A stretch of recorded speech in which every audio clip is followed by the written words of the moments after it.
તો વાત કરીએ મહત્વપૂર્ણ સમાચાર સામે આવી રહ્યા છે દેવભૂમિ દ્વારિકાથી કે જ્યાં જામખંભાળિયા નજીક સીમાણી કાલાવાડ ગામમાં શંકાસ્પદ ચાંદીપુરા વાયરસમાં બાળકનું મોત થતા આરોગ્ય વિભાગ દ્વારા વિસ્તારમાં વિવિધ કામગીરી શરૂ કરવામાં આવી છે।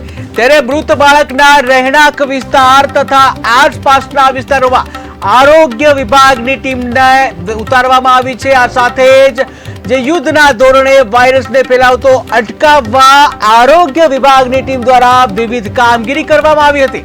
ત્યાં તંત્ર દ્વારા વિવિધ કામગીરી કરવામાં આવી રહી છે। ત્યારે ચાંદીપુરા વાયરસ નાની માખીથી ફેલાતો રોગ હોવાથી માખીના સંભવિત ઉદ્ભવ કેન્દ્રને નાશ કરવા માટે દવા છંટકાવ ડસ્ટિંગ સહિતની કામગીરી કરવામાં આવી છે। જ્યાં આ સાથે જ અન્ય કોઈ બાળકોને ચાંદીપુરા વાયરસના કોઈ લક્ષણો છે કે કેમ તેની ડોર ટુ ડોર કામગીરી કરવામાં આવી રહી છે।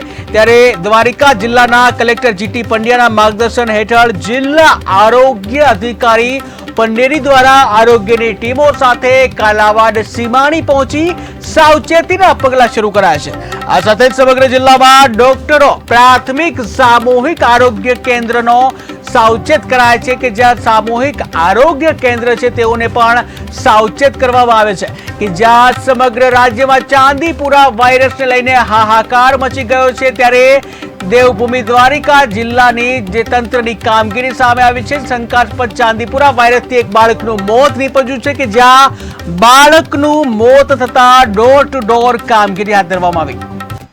આપણે 17 તારીખના રોજ સસ્પેક્ટેડ ચાંદીપુરા વાયરસનો કેસ સીમાણી કાલાવડના એરિયામાં આવેલો। બાળકનું નામ હતું આપણે રાજેશ બાબુભાઈ મકવાણા, ઉંમર હતી 4 વર્ષ અને 17 તારીખે રાત્રે એને તાવ આવેલો હતો। એટલે 18 તારીખે એને સવારે આપણે સિવિલ હોસ્પિટલ ખંભાળિયામાં લઈ ગયેલા અને ત્યાંથી એને 18 તારીખે સવારે જ જીજીએચમાં રિફર કરેલા હતા અને 18 તારીખે રાત્રે એનું મૃત્યુ થયેલું હતું। એટલે આપણે જિલ્લા આરોગ્ય અધિકારીની સૂચના મુજબ IRS ઇન્ડોરેસિડ્યુઅલ સ્પ્રેઇંગ આલ્ફા સાયફરમેથ્રિનથી અને બહારની સાઈડ આપણે ઘરની બહાર મેલેથિયોન 5%થી આપણે ડસ્ટિંગ કરેલું।